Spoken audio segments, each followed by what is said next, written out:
1% da população global detém uma quantia impressionante de riqueza, e 1/10 desse 1% possui quase a totalidade desse valor.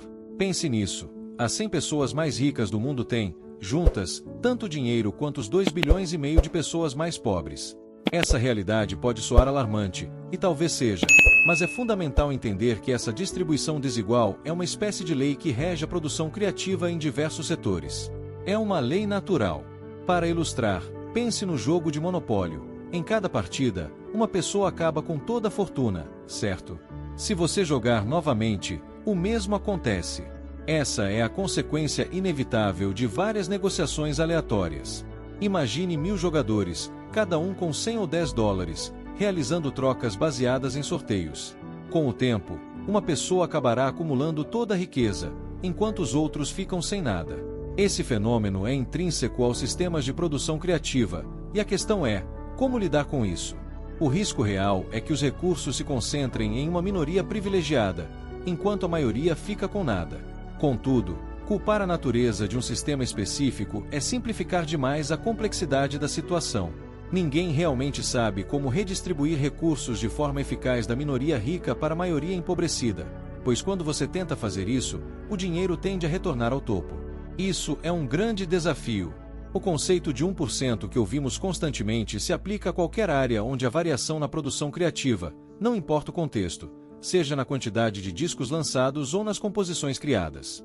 Por exemplo, 5 compositores são responsáveis por 50% do repertório clássico: Bach, Beethoven, Brahms, Tchaikovsky e Mozart.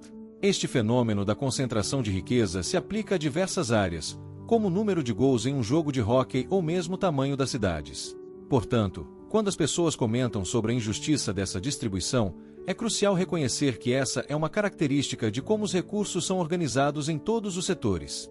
1% da população possui uma quantidade desproporcional de riqueza, e um pequeno segmento desse 1% detém a maior parte do capital. Essa situação é uma conclusão inevitável dos jogos de negociação repetidos, e ainda não encontramos uma forma eficaz de reverter isso.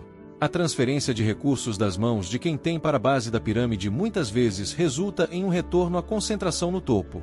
A dinâmica é complexa, pois mesmo entre os ricos há movimentações. Você pode ter chances de figurar no top 1% por pelo menos um ano, especialmente no Canadá e nos Estados Unidos, embora a situação seja diferente na Europa. Essa fração sempre permanece no controle da maior parte da riqueza. O motivo pelo qual trago esse assunto é que, após os camponeses receberem terras e se tornarem fazendeiros, uma minoria emergiu como extremamente produtiva, gerando a maior parte da alimentação na Rússia e na Ucrânia. Com a chegada de Lenin nos anos 1920, iniciou-se a coletivização das fazendas. Nesse contexto, os kulaks, a pequena minoria de fazendeiros bem-sucedidos que possuíam casas de tijolos e podiam empregar pessoas, foram considerados como elementos socialmente hostis. Assim, grupos de intelectuais foram enviados para coletivizar as terras. A intenção era que, ao reunir as propriedades e cultivá-las em conjunto, a terra fosse retirada das mãos da minoria realmente produtiva. Imagine a cena. Na década de 1920, após a Primeira Guerra Mundial, a Rússia enfrentava enormes dificuldades, e as vilas estavam repletas de homens traumatizados, com severos traumas de guerra, o que intensificava a crise social. E muitas pessoas em dificuldade são influenciadas por intelectuais manipuladores que surgem nas cidades, alimentando a inveja contra os fazendeiros bem-sucedidos. Eles os descrevem como seres maléficos que estão roubando da população, incitando os insatisfeitos a se unirem e tomarem o que é deles. Foi exatamente isso que ocorreu. Muitos foram mortos, agredidos ou enviados para a Sibéria durante invernos rigorosos, onde não encontraram abrigo ou alimento, resultando na morte de todos. Anos depois, a Ucrânia enfrentou uma devastadora fome que ceifou a vida de milhões. Os soviéticos implementaram uma nociva ideologia de culpa baseada em classe e etnia, uma armadilha perigosa que estamos testemunhando novamente, especialmente nas discussões atuais na América do Norte sobre culpa racial. Rotular um grupo inteiro como culpado por sua identidade étnica é uma ideia desastrosa. Se você tende a manter suas percepções na nebulosidade, isso se refletirá em suas decisões financeiras, pois, de certa forma, tudo o que você faz é um investimento. Mesmo que algumas ações sejam mensuráveis em dinheiro, você está sempre apostando em alguém ou algo. Se o seu caráter foi comprometido por tentativas de se enganar sobre a realidade, você pode acabar enfrentando sérios problemas financeiros. Tenho visto isso na minha prática clínica, com pessoas queimando quantias que pareciam impossíveis de se perder em tão pouco tempo devido à cegueira autoimposta. Um alto QI e consciência são características que, em geral, aumentam as chances de sucesso financeiro na meia-idade, revelando traços temperamentais importantes, cuja presença permite que você vença a aleatoriedade ao longo do tempo, sendo essas características extremamente valiosas na sociedade atual. Contudo, também se pode argumentar que isso se entrelaça com a questão do acaso. Afinal, a falta de consciência em períodos passados pode ter sido um fator que ajudou na sobrevivência de muitos. O que realmente constitui a derrota de um sistema depende muito dos parâmetros que você estabelece para avaliá-lo. É um convite à reflexão sobre como, por exemplo, alguém pode ser visto como bem-sucedido. Você poderia perguntar: está se referindo ao sucesso financeiro? Tudo bem, mas como está a saúde dessa pessoa? E como andam seu casamento e seus relacionamentos com os filhos? Que preço foi pago por essa riqueza acumulada? Essas dimensões de avaliação são cruciais, pois podem mudar a percepção de se uma pessoa realmente ganhou ou perdeu em sua vida. Uma ideia bastante prevalente em nossa cultura é a de que a pobreza é exclusivamente resultado da falta de dinheiro, o que é, na verdade, uma noção bastante ingênua. O dinheiro é complicado de lidar. Tenho visto isso em minha prática com clientes que eram viciados. Para muitos deles, a pior coisa que poderia acontecer era ganhar algum dinheiro. Quando isso acontecia, eles se metiam em encrenca. Por exemplo, lembro de um cliente específico que sempre que recebia seu cheque de invalidez, desaparecia por 5 dias. Ele costumava acabar em uma vala, resultado de seus excessos no bar. Gastava cada centavo em álcool e acordava completamente desorientado, em um estado quase letárgico. Depois, sentia vergonha e arrependimento, tentando se reerguer até o próximo pagamento. E assim seguia o ciclo, a mesma história repetida. Portanto, é crucial entender que o dinheiro não é necessariamente um bem para todos. Gerenciá-lo é uma tarefa difícil, e ele pode desaparecer rapidamente.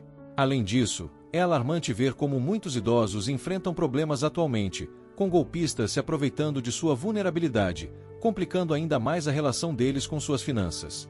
Simplesmente dar dinheiro às pessoas é comparável a despejar água em suas mãos, pois essa abordagem muitas vezes se revela ineficaz e não tão benéfica quanto se imagina. Claro que existem diversos fatores que contribuem para a pobreza, e um deles é, sem dúvida, a questão do QI. O conceito de QI, embora muitas vezes considerado controverso e arbitrário, desempenha um papel importante. Ter um QI elevado não é algo que você necessariamente conquista. É uma característica com a qual você já nasce e, em muitos casos, permanece bastante estável ao longo da vida.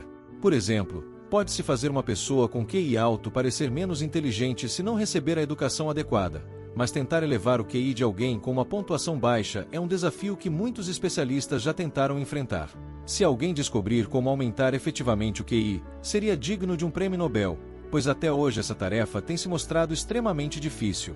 Nossa sociedade, que se torna cada vez mais complexa e sofisticada, apresenta um dilema significativo. Liberais frequentemente afirmam que a injustiça social resulta do desemprego, enquanto conservadores argumentam que sempre existem oportunidades de trabalho para todos. No entanto, nenhum deles considera que existem diferenças imensas nas capacidades individuais, diferenças essas muito mais significativas do que a maioria das pessoas imagina. Isso representa um problema estrutural que não pode ser ignorado. Tive um cliente que conheci através de um trabalho voluntário, e acredite, essa experiência é mais desafiadora do que parece. Para se voluntariar, você precisa passar por uma verificação policial e, curiosamente, é mais fácil conseguir um emprego formal do que uma posição voluntária. Coloquei meu cliente em um trabalho de voluntariado em uma instituição de caridade, onde sua tarefa era dobrar cartas em pedaços específicos para encaixá-las em envelopes. Ele enfrentou um desafio ao tentar combinar as cartas com os envelopes adequados, que estavam dispostos em pilhas, com algumas cartas em francês e outras em inglês. A tarefa tornava-se ainda mais complicada quando se tratava de fotos anexadas às cartas, que não deveriam ser amassadas. Eu nunca havia percebido quão desafiador poderia ser colocar um simples pedaço de papel em um envelope até ver alguém lutando para realizar essa tarefa. Ele provavelmente tinha um QI em torno de 80. Se você o visse na rua, não perceberia nada de diferente. Ele era um homem com aparência comum, mas suas dificuldades em executar tarefas que muitos consideram simples revelam a complexidade por trás do que realmente significa a capacidade intelectual e como isso impacta a vida cotidiana.